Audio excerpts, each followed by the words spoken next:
एक भक्ति पथिक को निश्चित ही ये संवाद सुनना चाहिए। वैष्णव को अपना जीवन कैसा होना चाहिए, उसके टर्म्स एंड कंडीशंस कैसे होने चाहिए, नियम कानून अपने जीवन के कैसे बनाने चाहिए, ये नवयोगेश्वर संवाद में सुनो। इतना सुंदर बताया है योगेश्वरों ने। ये 9 योगेश्वर कोई और नहीं है, ठाकुर जी की ही वाणी है। वे ही राजा निमि के प्रश्नों के उत्तर दे रहे हैं। तो राजा निमि ने कल जो प्रश्न किया था कि माया क्या है, कृपा करके इस माया के बारे में मुझको बताओ। तो अंतरिक्ष नाम के योगेश्वर ने उत्तर देते हुए कहा, जो भी वस्तु, जो भी भाव, जो भी व्यक्ति आपको ठाकुर जी से दूर कर रहा है वही माया है। ज्यादा प्रपंचों में क्यों जाओ, ज्यादा गहराई में जाके क्यों ढूंढो। जिससे भी आप ठाकुर जी से दूर हो जाते हो, ऐसी कोई बात जिस बात के होने पर आपको ठाकुर जी की स्मृति नहीं आती वही माया है। महाराज मजाक भी करो, चुटकुल्ला भी सुनो, गप्पे भी मारो, तो उसमें भी ठाकुर जी को लेके ही मारो। वो भी ठाकुर जी से विलग नहीं होनी चाहिए। ऐसा कोई स्थान जिस स्थान पर ठाकुर जी की स्मृति ना होती हो, ऐसे कई स्थान है दुनिया में, भारत में भी। वहां जाते हैं लोग उल्टे सीधे काम करने, वहां जाने पर ठाकुर जी की स्मृति होती है? नहीं होती। ऐसे स्थान जहां जाके ठाकुर जी विस्मृत हो जाएं, वही माया है। ऐसा भोजन जिसके पान करने पर ठाकुर जी की स्मृति ना बन रही हो, मतलब भगवत विमुख, भगवत भोजन बिना भोग लगाए कुछ भी पा रहे हो, वही माया है। अच्छा, हमने एक बात अनुभव की,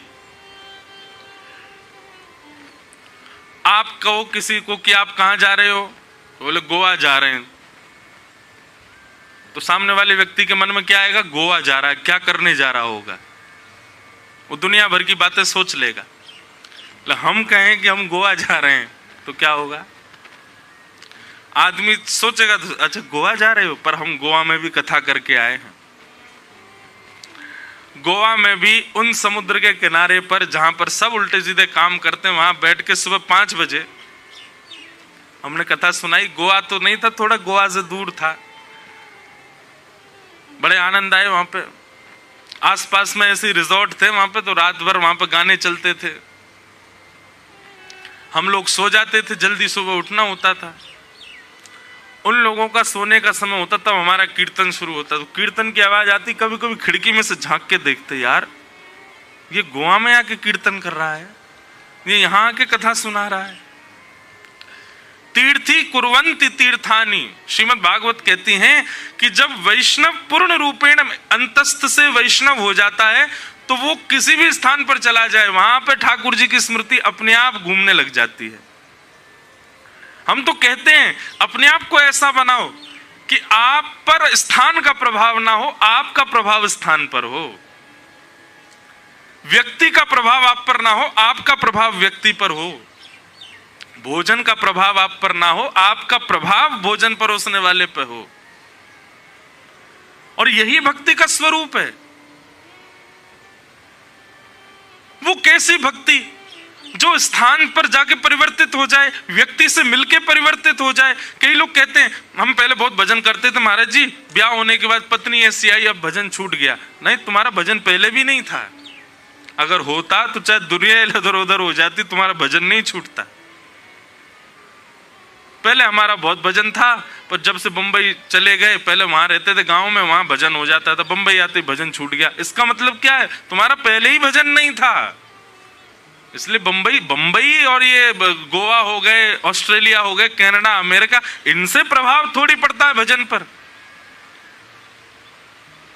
चैतन्य महाप्रभु जब वन में विचरण करते थे, और वन में विचरण करते हुए जब भुजा उठा करके हरि बोल हरि नाम संकीर्तन जब करते थे, तो हिंसक जीव भी जो केवल काटना मारना खाना जानते हैं, ऐसे जीवों के चित्त में भी ममता प्रकट हो जाती थी। और वो जीव भी चैतन्य महाप्रभु के साथ में कीर्तन करने लगते थे। इसका मतलब क्या है? भजन अपना प्रभाव डालता है। भजन उस वातावरण को, उस व्यक्ति को, उस स्थान को प्रभावित करता है। और आपके भजन से यदि ये प्रभाव नहीं जा रहा है तो आपका भजन अभी उतना नहीं है।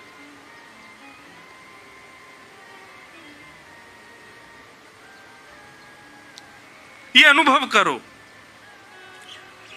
कंडीशंस और स्थिति के अनुसार यदि आपको बदलना पड़ रहा है तो आपके भजन में बल नहीं है। और बढ़ाओ और करो उसको। लेकिन कंडीशन, स्थिति, सिचुएशन आप पर, आपके आने पर बदल जाती है तो आपके भजन का ये प्रभाव।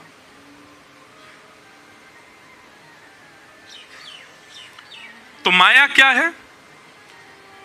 जो भी वस्तु, कुछ भी हो, A to Z, जो भी ठाकुर जी से विलक करने में परिश्रमित है वही माया है। उसे माया कहते हैं।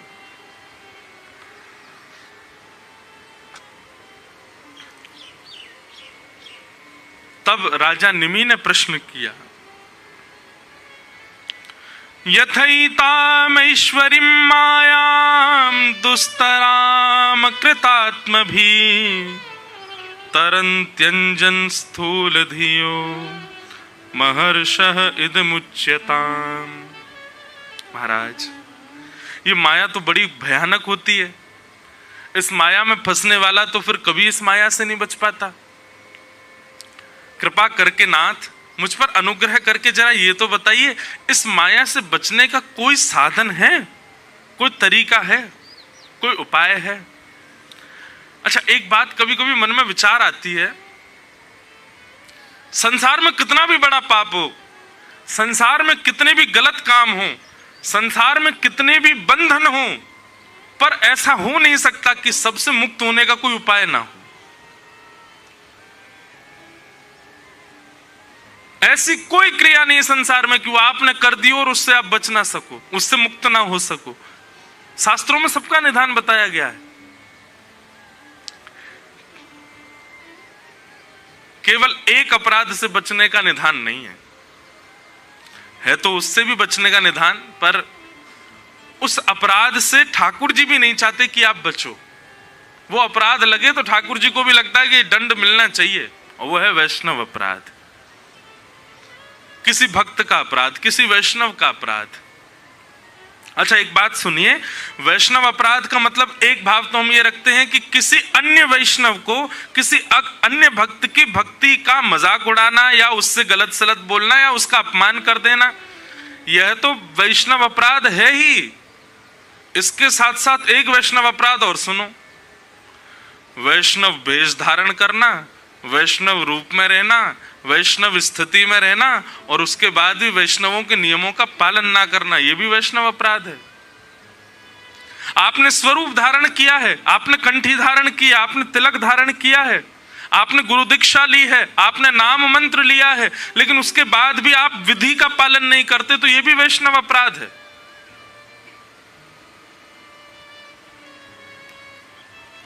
स्वयं को वैष्णव कहलाना मात्र से काम नहीं चलेगा, वैष्णवता होनी चाहिए आपके आचरण में। स्वरूप वैष्णव का हो यह आवश्यक नहीं, आचरण वैष्णव का होना चाहिए। और आचरण में वैष्णवता नहीं है तो यह भी एक अपराध है, तो फिर स्वरूप भी धारण मत करो। तो माया से कैसे बचा जा सकता है नाथ, कृपा करके मुझे बताओ। तब प्रबुद्ध नाम के योगेश्वर उत्तर देते हैं, और उन्होंने उत्तर देते हुए क्या कहा, बहुत ध्यान से सुनना, इतना सुंदर प्रसंग है। तस्माद् गुरुं प्रपद्येत जिज्ञासु श्रेय उत्तमं शब्दे शाब्दे परे च निष्णातं ब्रह्मण्युपशमाश्रयम्। माया से बचने का एक उपाय है। माया से बचने का मतलब, माया में रहते हुए भी माया आपके हृदय को प्रभावित नहीं करेगी। कब? जब गुरु शरणागति से गुरु की दिशा रूपी कवच को पहन करके यदि चलोगे तो माया आप पर प्रभाव नहीं डाल पाएगी। एक बात मेरी बहुत ध्यान से सुनिएगा।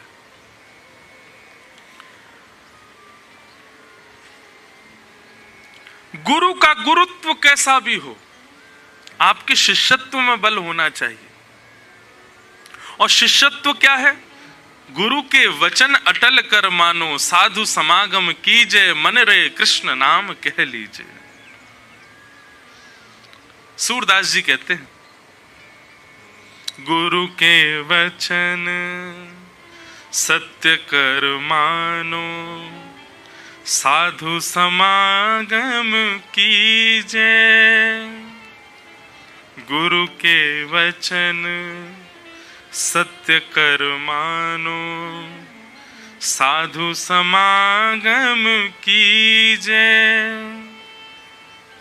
पढ़िए सुनिए भगति भागवत, पढ़िए सुनिए भगति भागवत, और कहा कछु कीजे, और कहा कछु कीजे। मन रे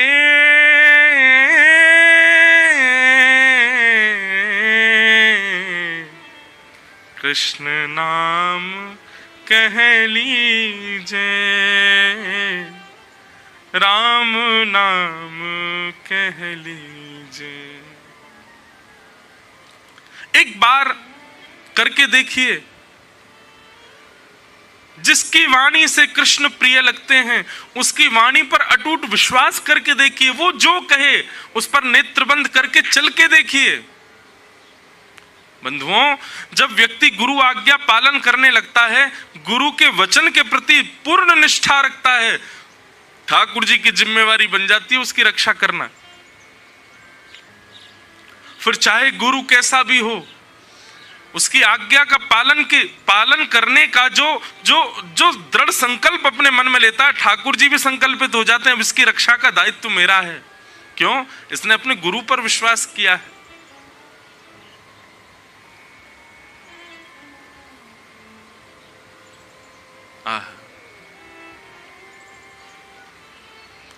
तस्मात् गुरु प्रपद्येत।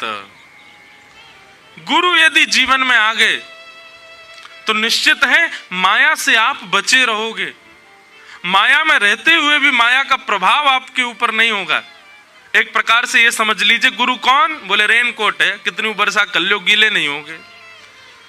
हाँ, क्योंकि माया के बीच में ही हो तो थोड़ा बहुत तो प्रभाव होगा, थोड़े बहुत तो छींटे पड़ेंगे, नीचे से पैंट थोड़ा तो गीला होगा, कहीं कहीं से आपकी टी शर्ट पर भी थोड़ी बहुत बूंद तो पड़ जाएंगी, पर पूर्ण रूपेण माया की वर्षा में गीले नहीं हो पाओगे। गुरु कवच यदि साथ है, गुरु आज्ञा की पालन का संकल्प दृढ़ यदि चित्त में है, तो माया से बच सकते हैं। प्रबुद्ध कहते हैं, व्यक्ति माया से बच चुका है, इसका प्रमाण क्या है? अब माया का उस पर प्रभाव नहीं हो रहा है, इसका प्रमाण क्या है?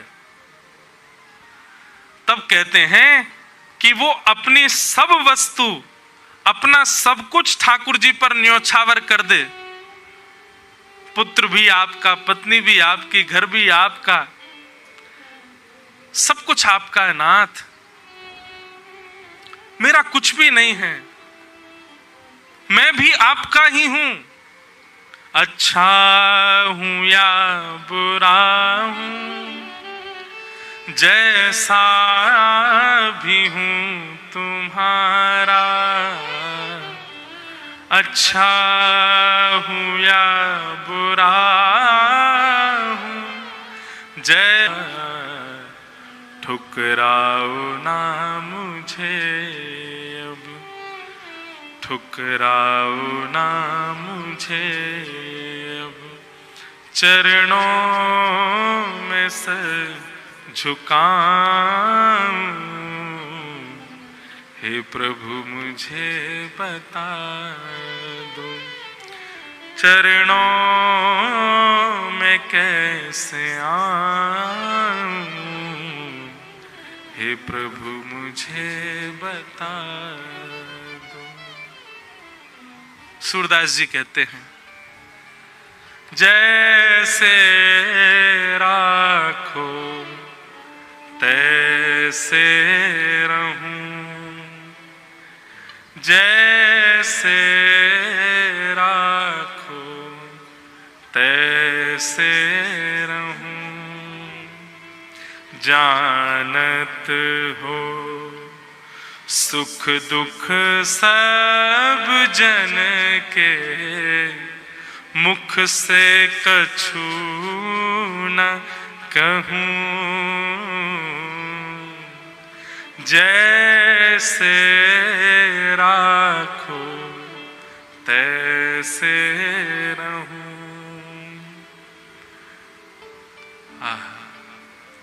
ऐसी स्थिति जब हो जाए तो समझ जाओ अब आप माया से परे हो, आप सब कुछ ठाकुर जी को अर्पित कर चुके हो। अब नाथ की इच्छा, नाथ का ही भाव आप पालन करते हो। वे जैसा चाह रहे हैं वैसा आप जीवन जी रहे हो। हम आपकी रजा में राजी हैं, आप जैसे चाहो वैसे रखो नाथ। तू तन को रोग लगावे, ओढ़ सिरस सो जाऊं, जो तू तन को रोग लगावे, ओढ़ सिरस सो जाऊं, हे जो तू काल रूप बन आवे, जो तू काल रूप बन आवे, तो मैं लपक गोद में आऊं, मारा गिरधर लाल, थारो नचायो नाचूं रे, मारा गिरधर लाल, थारो नचायो, हे मारा नटराजा, थारो नचायो नाचूं रे, मारा नटराजा, थारो नचायो। यही बात यहां पर प्रबुद्ध कह रहे हैं कि इत भागवतान धर्मान, शिक्षण भक्त्या तदुत्यया, नारायण परो माया, मंजस्तरति दुस्तराम। ऐसा समर्पण, कितना सुंदर भाव है। उल्टो सुल्टो जो कछु कर ले, आप केवल अच्छा अच्छा करो हमारे साथ ठाकुर जी, तो ही हम आपकी वंदना करेंगे। अरे नहीं, आप जो करो नाथ, आप करके देख लो, नहीं तो एक बार हैं, आज कह लो ठाकुर जी को, एक बार ठाकुर जी कुछ करके देख लो हमारे साथ, आप फिर भी हमारे लिए ऐसे ही रहोगे। याद रखना, बोलने से पहले ऐसा करेंगे फिर ठाकुर जी कि महाराज 2 मिनट में भूल जाओगे कौन ठाकुर जी। ए राधारमन लाल जी, नेक्स्ट से लाला, पेट में 1.5 हाथ की दाढ़ी है तुम्हारे, कहां से कर देते हो इतना बुरा किसी के साथ। वैसे देखो एक बात बोलूं, मैं पहले भी कह चुका हूं, ठाकुर जी कुछ नहीं करते।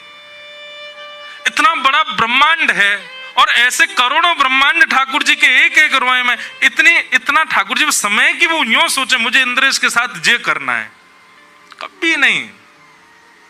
ये सब हम अपने कर्म प्रारब्ध भोग रहे हैं, पर फिर भी हम ऐसा मानते हैं कि ठाकुर जी कर रहे हैं। तो उल्टो सुल्टो जो कछु कर ले, मंगल रूप लखाऊं। आप मेरे लिए मंगल रूप ही रहोगे नाथ, मैं आपको गलत दृष्टि से नहीं देख। वो लोग जिनका विश्वास क्षणिक होता है, जरा सा कुछ ऐसी विपरीत स्थिति आ जाए, सबसे पहले ठाकुर जी को छोड़ देते हैं। आए क्यों थे शरण में? उल्टो सुल्टो जो कछु कर ले, मंगल रूप लखाऊं, थारी मन चाही मैं प्यारे, थारी मन चाही मैं प्यारे। आप जो चाहोगे नाथ अपनी चाह मिलाऊं मिलाऊं, मारा गिरधर लाल थारो नचायो नाचूं रे, मारा नट राजा थारो नचायो नाचूं। यही बात यहां कह रहे हैं कि जब ऐसी स्थिति दिखने लग जाए आपको, पूर्ण समर्पण। सूरदास जी की पंक्ति है, जैसे राखो तैसे रहूं, जानत हो दुख सुख सब जन के, मुख से कछु ना कहूं। कबहु क सुरंग चढ़ूं है डोला। सूरदास जी कहते हैं, कभी आप मुझे गज पर चढ़ा दो, कभी मुझे नीचे गिरा दो, कभी खाने के लिए 56 भोग दे दो, कभी मुझे भूखा रख लो नाथ, आपसे कोई शिकायत नहीं है, आप जैसे रखोगे वैसे रहने को तैयार हैं हम। ऐसी स्थिति जब आपकी हो जाए, ऐसी मनस्थिति जब आपकी हो जाए, अब आपको फर्क नहीं पड़ता कि ऐसा ऐसा जीवन होना चाहिए, कैसा कैसा होना चाहिए, जैसा जैसा लाल जी चाहे वैसा वैसा होना चाहिए। ये स्थिति जब आपकी हो जाए, समझ जाओ अब आप माया से परे हो गए हो। यही प्रबुद्ध समझा रहे हैं।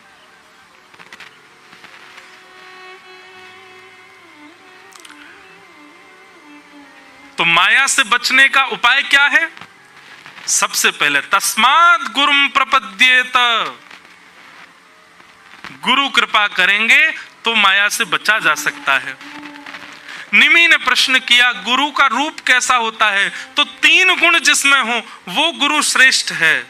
सबसे पहला शब्द ब्रह्म में निष्णात हो, दूसरा परब्रह्म की सेवा में निष्णात हो, और तीसरा व्यवहार प्रपंच से परे हो। ऐसे 3 गुण वाले गुरु की शरणागति लोगे तो माया से बच जाओगे। और यदि गुरु में 3 गुण ना हो तो शिष्य में 6 गुण हो। कौन कौन से? श्रद्धा, दूसरे की निंदा ना करना, तीसरा प्राणायाम यानी कि एकाग्र भाव से सत्संग श्रवण करना, चौथा अधिकतर मौन रहना, और 5वां सत्य का आचरण करना। प्रबुद्ध कहते हैं, यदि राजा निमि गुरु में 3 गुण की कमी हो पर शिष्य में 6 गुण की कमी हो, तो बचे हुए 3 गुण जो शिष्य के हैं वो गुरु के घटे हुए गुण में पूर्णता कर देते हैं। गुरु का गुरुत्व ही श्रेष्ठ क्यों होना चाहिए? शिष्य का शिष्यत्व क्यों नहीं? शिष्य का शिष्यत्व भी श्रेष्ठ होना चाहिए। तो गुरु का गुरुत्व, शिष्य का शिष्यत्व, ये जब सब होंगे तो व्यक्ति माया से बच जाएगा। तब पूछा गया, तो माया से बचे हैं हम, इसका प्रमाण क्या है कि माया अब हमको नहीं सताएगी? तो कहते हैं ऐसी स्थिति हो जाना, घर का व्यक्ति बात न माने, घर का व्यक्ति बात न माने। कहां गया पद? बहुत सुंदर भाव था। घर का प्राणी कहो ना माने, मन मन खुशी मनाऊं। और फिर इसके बाद जो बात कही है, थारे इन मंगल विधान में, थारे इन मंगल विधान। घर का व्यक्ति बात मानेगा, छोटा बड़ा अपना कोई भी व्यक्ति बात मानेगा तो ममता बढ़ेगी। लेकिन आप कहो और घर का व्यक्ति ना माने तो नाथ थारे इन मंगल विधान में मैं क्यों टांग अड़ाऊं अड़ाऊं, मारा गिरधर लाल थारो ही नायो नाचूं। सीधी बात, ठाकुर जी की हर स्थिति को कृपा मान करके उसका पालन करना, और जो जीवन में आ रहा है सब प्रसाद है, प्रसाद मान करके स्वीकार करना, ऐसी स्थिति बन जाना, ये इस बात का प्रमाण है कि अब आप माया से सुरक्षित हो, माया आपको नहीं सताएगी। बोलो वृंदावन बिहारी लाल। इस प्रकार 9 योगेश्वर उत्तर दे रहे हैं और राजा निमि प्रश्न कर रहे। अगला प्रश्न करते हैं राजन कि महाराज, नारायणा विधानस्य ब्रह्मणः परमात्मन निष्ठाम अर्हतनो वक्तुम यूयम ही ब्रह्मवेत्तमा। महाराज अगला प्रश्न करते हैं कि मुझे नारायण के रूप समझना है, वो उनका रूप क्या है, वो सृष्टि का विधान कैसे करते हैं, अपनी शक्तियों को कैसे संजोते हैं, ठाकुर जी कैसे चलते हैं, कैसे बैठते हैं, कैसे उठते हैं, कैसे सोते हैं, मुझे उनके बारे में एक एक जानकारी आपसे जाननी है।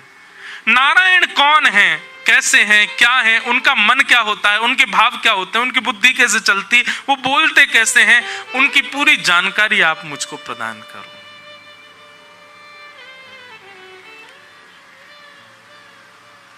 अब यहां पर पिप्पलायन नाम के योगेश्वर उत्तर दे रहे हैं, ठाकुर जी का रूप कैसा है, उनके रूप का विधान। नासिक वाली कथा किस किसने सुनी, उसमें एक दिन हमने ठाकुर जी का एक बड़ा भयानक रूप बताया था, दंडपाणी रूप ऐसा 2 दिन तक चर्चा चली थी उस रूप पर। इतना भयानक रूप था कि मुझे मेरे ठाकुर जी में भी दंडपाणी दिखने लगे थे। कपिल विभूति संवाद में ठाकुर जी का वो काल रूप दिखाया गया है, लेकिन ठाकुर जी कैसे रूप धारण कर लें, प्यारे फिरो लगेंगे। पाग टेढ़ी सिधरे। बंधुओं, कभी ठाकुर जी अगर काल रूप में आ भी जाए ना सामने, तो भयाभय बन के आएंगे, आपको डराएंगे, धमकाएंगे, आप फिर यही गा देना, लाला जी तुम्हारा रूप नहीं है। पाग टेढ़ी सिधरे, वापे मोती लटकन, पाग टेढ़ी सिधरे, वापे मोती लटकन, डोले ब्रज कुंजों में, डोले श्री वृंदावन में, झूम के राधा रमन, पाग टेढ़ी सिधरे, कारी कजरारी सी जादू की पिटारी पलकें, कारी कजरारी सी जादू की पिटारी पलकें, उस पे मदहोशी भरे, उसमें मदहोशी भरे, उस पे मदहोशी भरे, उस पे मदहोशी भरे, हाय तेरे तिरछे नयन, पाग टेढ़ी सिधरे, वापे मोती लटकन, पाग टेढ़ी सिधरे, वापे मोती लटकन। अब यहां नारायण का जो रूप बताया गया है, वो तो परब्रह्म साक्षात शंख चक्र गदा पद्मधारी, उनका वैसा ही रूप बताया, पर हम सब तो ठाकुर जी के वाह रूप के उपासक हैं। छोटो सो कन्हैया या के बड़े बड़े नैन, यमुना जी के तीर जाके ठाड़ो मारे सैन, छोटो सो कन्हैया या के बड़े बड़े नैन, यमुना जी के तीर जाके ठाड़ो मारे सैन। सैन को मतलब क्या है? सैन को मतलब है गोपीन पर डोरा मार रहा है। यमुना जी के पार जाके ठाड़ो मारे सैन। अपने अपने ये क्या बोलते हैं इनको, भौन ने ऐसे मटका मटकाए करके सैन मार रहा है गोपीन पे। आहा, तो ठाकुर जी के इस मंगल रूप का हम लोग श्रवण करेंगे कल 5 बजे से। अब जो विराट रूप आदि आदि, और बीच बीच में एक रूप सुनेंगे ठाकुर जी का विराट, फिर लेके आएंगे हम छोटो सो के नहीं आया के बड़े बड़े ने, वो रूप थोड़ी निकल सके हमारे चित्त से। तो ऐसे अब पिप्पलायन जो आगे वर्णन कर रहे हैं वो हम कल से सुनेंगे सुबह 5 बजे से। आज के भाव को विराम देंगे। आज बड़े मंगल ठाकुर जी का अनुग्रह हुआ। श्रावण महीना चल रहा है, सोमवार है, और आज के कथा क्रम में हमारे पूज्य श्री अंकुश जी महाराज पधारे हैं। आपको बारंबार प्रणाम है, बारंबार वंदन है। आप श्री आज आगे आपको प्रस्थान करना है, पर फिर भी हमने निवेदन किया महाराज जी आप पधारो, तो आप श्री आज आए हैं। आपको बारंबार वंदन करते हैं।